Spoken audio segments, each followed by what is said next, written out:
Hello learners. चलिए सबसे पहले रिकैप कर लेते हैं हम लोग अब तक क्या क्या समझे। सबसे पहले हमने देखा अल्फ़ाबेट्स को, फिर हमने डिटेल में समझा आइडेंटिफायर्स वाले सेक्शन को। आइडेंटिफायर्स में हमने कांस्टेंट, वेरिएबल और कीवर्ड्स को डिटेल में समझा। फिर हम आए इंस्ट्रक्शन वाले सेक्शन में, जहां डेटा टाइप डिक्लेरेशन इंस्ट्रक्शन और इनपुट आउटपुट इंस्ट्रक्शन दोनों को एग्जाम्पल के साथ बारीकी से समझ लिए। अब इस लेसन से हम इंस्ट्रक्शन का थर्ड पार्ट, जो कि है अरिथमेटिक इंस्ट्रक्शन, उसे समझना शुरू करेंगे। So let's begin. Arithmetic instruction को समझने से पहले चलिए सबसे पहले समझ लेते हैं ऑपरेटर्स क्या होता है। हम मैथ्स में ऑलरेडी समझ चुके हैं और ऑपरेटर्स का इस्तेमाल करके कैलकुलेशन भी कर चुके हैं। इस एग्जाम्पल को देखिए।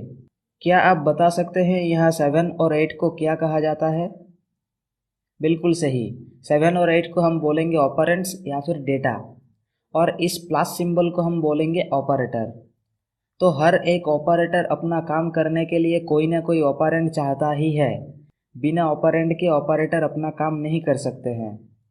तो चलिए फाइनली समझ लेते हैं अरिथमेटिक इंस्ट्रक्शन क्या होता है। So arithmetic instruction is an instruction which is used to manipulate data using operators।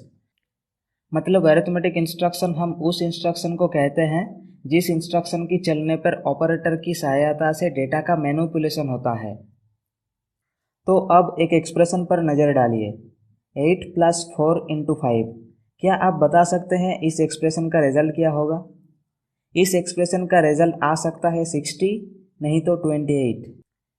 अगर आपका रिजल्ट 60 आ रहा है मतलब आप 8 और 4 को पहले सम किए हैं और फिर उस सम को 5 के साथ मल्टीप्लाई किए हैं। और अगर आपका रिजल्ट 28 आ रहा है मतलब आप 4 × 5 पहले किए हैं और फिर उस मल्टीप्लिकेशन के साथ 8 ऐड किए हैं। तो हम यहाँ क्लियरली देख रहे हैं, अगर किसी एक्सप्रेशन में एक से ज़्यादा ऑपरेटर्स मौजूद है तो हमें एक से ज़्यादा रिजल्ट मिल सकते हैं। तो किस ऑपरेटर को पहले सॉल्व करना है और किस ऑपरेटर को बाद में सॉल्व करने हैं, उस हिसाब से कोई रूल होना तो ज़रूरी है। हम मैथ में एक रूल को पढ़ चुके हैं जो कि है प्रेसिडेंस रूल। उस रूल को याद रखने के लिए हम एक शॉर्ट फॉर्म भी तैयार किए थे जो कि है BODMAS, मतलब bracket of division, multiplication, addition and subtraction. इस रूल के हिसाब से मल्टीप्लिकेशन को पहले सॉल्व किया जाएगा, फिर एडिशन को सॉल्व किया जाएगा। तो इस एक्सप्रेशन का सही आंसर होगा 28। ये तो रही मैथ्स की बात, लेकिन सी लैंग्वेज में BODMAS जैसे कोई रूल नहीं होता। जी हाँ, आपको याद रखना है, सी लैंग्वेज में BODMAS जैसे कोई रूल नहीं होते। तो अगर किसी एक्सप्रेशन में डिवीज़न और मल्टीप्लिकेशन दोनों ऑपरेटर ही मौजूद है तो हम पहले डिवीज़न को फिर मल्टीप्लिकेशन को सॉल्व करेंगे। तो ऐसा नहीं है, क्योंकि सी लैंग्वेज में डिवीज़न और मल्टीप्लिकेशन को सेम रैंकिंग दी जाती है। हम इन सब बातों को आगे समझेंगे। आपको बस याद रखने हैं, मैथ्स में BODMAS होता है लेकिन सी लैंग्वेज में नहीं होता। सी लैंग्वेज में ऑपरेटर्स की संख्या काफ़ी ज़्यादा है और इतने सारे ऑपरेटर्स को उनके प्रेसिडेंस के हिसाब से याद रख पाना आसान नहीं है। और इसी काम को आसान बनाने के लिए हमने सभी ऑपरेटर्स को उनकी बिहेवियर के हिसाब से ग्रुप्स में डिवाइड कर दिए हैं। और ये ऑपरेटर्स के ग्रुप टोटल 7 हैं। Unary operators, arithmetic operators, bitwise operators, relational operators, logical operators, conditional operator और असाइनमेंट ऑपरेटर।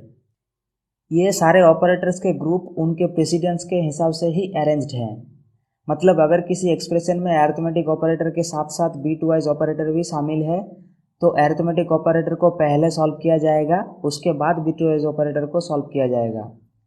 इंस्ट्रक्शन की ये अरिथमेटिक इंस्ट्रक्शन सी प्रोग्रामिंग की अहम हिस्सा है, जो कि आपकी प्रोग्रामिंग फाउंडेशन को स्ट्रॉन्ग बनाने में मदद करेगा। उम्मीद है आपको अरिथमेटिक इंस्ट्रक्शन की इस इंट्रोडक्टरी पार्ट समझ आए होंगे। अगर आपको इस लेसन से रिलेटेड कोई भी क्वेरी या सजेशन है तो उसे कमेंट बॉक्स पर ज़रूर शेयर करें। मिलते हैं नेक्स्ट लेसन में। Thank you for giving us your valuable time.